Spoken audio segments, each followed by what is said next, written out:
ऐसा तो नहीं कि आजीवन के लिए वो बिल्कुल एक हमेशा के लिए उस संगठन का हुआ भगवान बन के बैठा है, क्या उसके बाद उसका कोई जगह मिलने वाला नहीं है? तो समझना और सोचना पड़ेगा। ऐसा नहीं है इस कोतरी में अगर यह डॉक्टर भीमराव अंबेडकर पुस्तकालय समिति बनी है तो इसके शायद जो भी अध्यक्ष होंगे, ये ऐसा नहीं होना चाहिए कि यह आजीवन जब तक रहेंगे तब तक इसके अध्यक्ष बने रहेंगे, ऐसा कभी नहीं होना चाहिए। इसका मतलब कि डेमोक्रेसी एज ए डेमोक्रेसी होना चाहिए तब जब 2 साल 1 साल 3 साल इनको मौका दिया गया, लेकिन उस कार्यकारिणी में से जो सदस्य एक्टिविटी उनके अंदर बढ़िया हो, काम कर रहे हैं, उनको भी इसका अध्यक्ष बनाना चाहिए। ऐसा होना चाहिए। तो ऐसा अगर हम यहाँ कर रहे हैं, यहाँ पे सोच रहे हैं कि क्या आपके राष्ट्र में भी होना चाहिए कि नहीं होना चाहिए? या आपके राष्ट्र में भी होना चाहिए ना? आपके राष्ट्र में होना चाहिए, आपके बहुजन समाज के लोगों में होना चाहिए। जो बहुजन समाज के लोग कहते हैं कि बहुत बड़ा मैं हितैषी बना हूं, जो बड़ा बड़ा आंदोलन और संगठन चला रहे हैं, तो क्या उनके पास जो व्यक्तिवादी व्यवस्था है क्या हटना चाहिए? हटना चाहिए कि नहीं? हटना चाहिए, यानी एक दूसरे को भी मौका मिलना चाहिए। आज मेरे संगठन का जो सिस्टम है या BS बोर्ड पर का अभियान का प्रचार चलाया जा रहा है, सिस्टम है कि हम लोग 1 ईयर के बाद अपने पद को कार्यकारिणी बैठती है और दूसरे व्यक्ति को दे दिया जाता है। मैं उसमें नहीं रहता हूं, फिर भी मैं साथ में सदस्य बन के काम करता रहता हूं। तब हमारा जो डेमोक्रेसी पैदा हो सकता है, तब हम जाकर संविधान को जीवित कर सकते हैं। आपके बीच संविधान से जो किसानों की बात, जो किसानों का जो मुद्दा चल रहा है, मैं बहुत शॉर्ट में 2 लाइन बताऊंगा। एज ए एग्जाम्पल के रूप में, यह पेन आपके पास है, यह पेन आपके पास है। सपोज दैट करिए कि इस पेन का मालिक दूधनाथ सर जी, यह फैक्ट्री लगा रखे हैं, तो पेन का मालिक दूधनाथ सर जी होंगे और इसका मूल्य लखनदर सर नहीं तय कर सकते। कौन तय करेगा? कौन तय करेगा? फैक्ट्री का मालिक तय करेगा। इस पेन की कीमत मैं रखकर और बाजार में कितने दर पर बेचूंगा तो मुझे नुकसान और फायदा, तो मालिक तय करता है, यानी फैक्ट्री का मालिक तय करता है। तो जब कोई उत्पादन करता है, वो फैक्ट्री का मालिक उत्पादन करता है और अपने हिसाब से वो तय करता है कि ये कितने रुपए में पेन जाएगी और मुझे कितना फायदा और कितना नुकसान होगा, तो उस फैक्ट्री का मालिक तय करता है। तो आप हमारे बीच किसान बैठे हैं, आप सभी लोग किसान हैं, तो किसानों का यह अधिकार बनता है कि हमको भी क्या करना चाहिए कि अगर हम धान की फसल उगाते हैं, गेहूं की फसल उगाते हैं, तो हमको भी अधिकार मिलना चाहिए कि अपने फसल का दाम, अपने फसल का रेट मैं खुद तय करूंगा, ताकि हमारा गवर्नमेंट अधिकारी आके नहीं कहेगा कि तुम्हारा धान तो 5 रुपए किलो लेंगे। मैं पैदा कर रहा हूं, मुझे पता है कि उस पैदा करने के लिए कितना हमको खाद और कितना राशन देना पड़ता है, तब जाकर हमको धान मिलती है। स्वामीनाथन आयोग का नाम सुने होंगे। आज वह पूरे देश में डिमांड हो रहा है कि लागू किया जाए।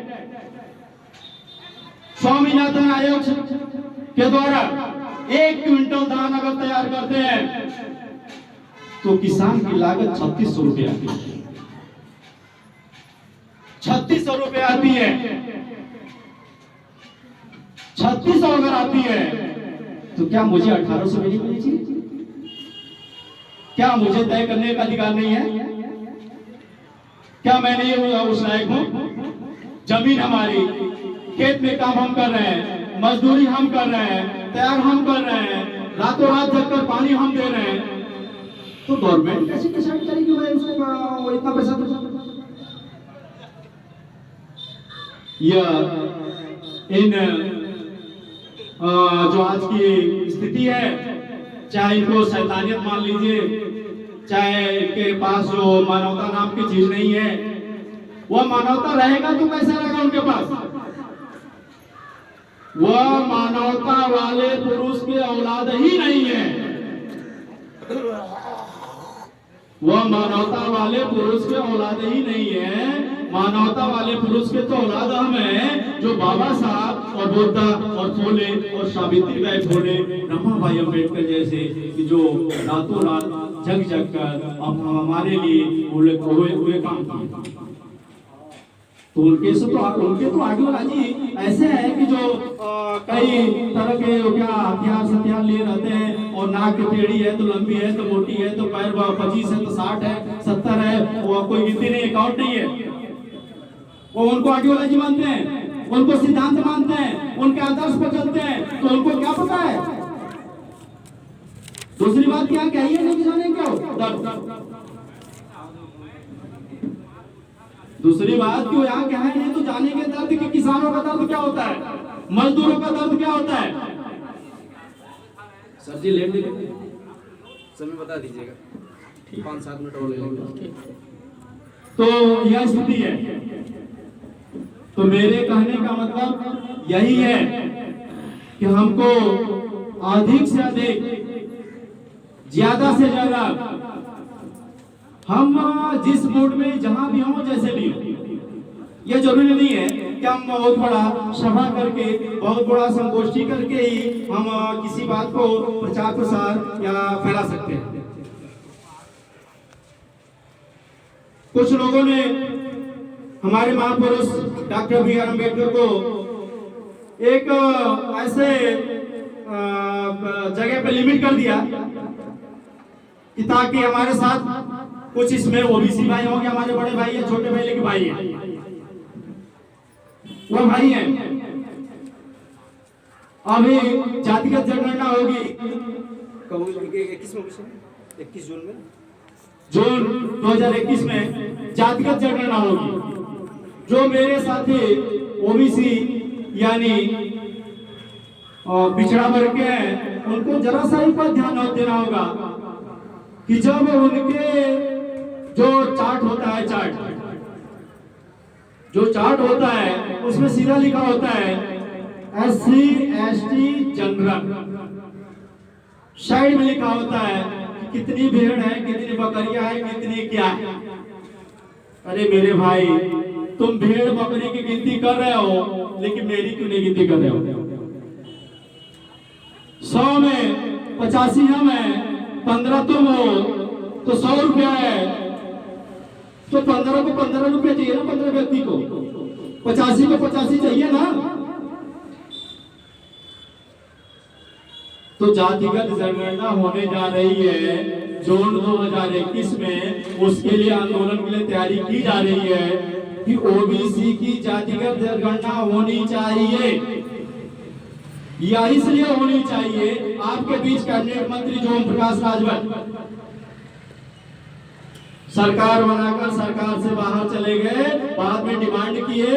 उससे पहले हमारे बहुजन समाज के नेताओं को याद नहीं होता है कि क्या गिनती होनी चाहिए कि नहीं होनी चाहिए। क्या संविधान में नहीं है? संविधान उनको पढ़ना चाहिए कि नहीं पढ़ना चाहिए? राजनीति में सांसद से लेकर विधायक से बैठे हुए लोग, जिला चेयरमैन से लेकर जिला पंचायत से लेकर प्रधान से लेकर सारे लोग बैठे हुए लोगों को यह कंपलसरी होना चाहिए कि संविधान के आधार पर जिसकी जितना हक है, जितनी भागीदारी है, उतना उसको प्राप्त और मिलना चाहिए, ये आवाज उठानी चाहिए। तो इस पर आप लोग ध्यान देंगे। दूसरी बात,